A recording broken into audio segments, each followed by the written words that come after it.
no kuaki lo te malu te kare o ua mana putari. Kai ngara tu to te nei. Ai pomolo patu lo atu. O te kare mai malu o to mo te tula te nei. Ya ka do miki ngam tawa no te atu te pero pa ko ki ta. Lo to mara na ta to ta te. Na mo te aso na te nei te ka nei o kai malu o pai mai ka te lua kale te nei te tula te nei. Ya ko te kilo mai ko lua ma to ko nei nei mai. Wa pakasi ni ta ne. O to kana ni ta ta ne ama ka te ta ta mai tua. Ya mo kana ni ta ka to no to ka mai ta. Ne ma ko ko kai ma to te mai ma to wa se mai ko lua te tula te nei. Se ko mai pa te mai te ya. Ai na lo te no ko ya. Ka pa ta ti ko lua. Ya te ni ma ne ha ku ai te para na ma to te ni mai ta te nei. Mai ma to mo te kuma na go ri me te ni ko mai to ri ma. Ko ya te mo to alo fanga ki no mai te. Ma lo te ni ta ma ko we ta te nei. Sa mo ya na ni mai ne ko lua. Ne la ti me ko ri ki. Ya tu ai para we pa ni te ko to ma go go we tu ta ni. A te na te tu ma ko mai ko nei ka sa ta la.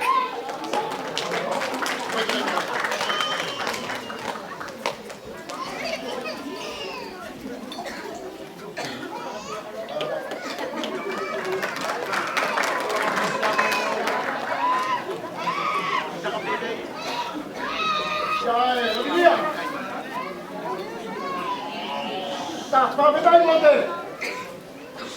Saya alaman niya kung mo te so tataw kita luwa lo fai. Kaya saya pa ka ko feta ka ko nanin na fumay tayo ka fata ne. At ya wino si mga Korea na tawo itay ko. Ito ang wa ne, tena ne luwa pa mai. Ay se fai. Wa nga lo te so. Ela mo le tu fa tay mai fenua. O te utusi tene ko maua. Te to fenua te tay mi tene. Tapi tay fa ko luwa lo. Dahil lang ako, ang pagkasi, yan mo kauluan yung takulaan niya ang pagkakituan malo, kasi parang diyan niya rin kaysa uwa ko o usot ni Father, kasi ako pa rin fumayumay ko, yan, siya fine. Yan mo rin tayo na sila sing kauluwasa. Di fenuay nung ni tao, dahil nalote, at may ako, faya dito fenu. O te olo yalofa, o di teluwa pa yan. Ela lá vai te fenua ni kao, ai te toi aina, tai pola, toi aina, polo matua. Whakaftai na sila kistu ko ki tolu asa. Ela lá ko nei. O sei fukaloni mun. O tau muna,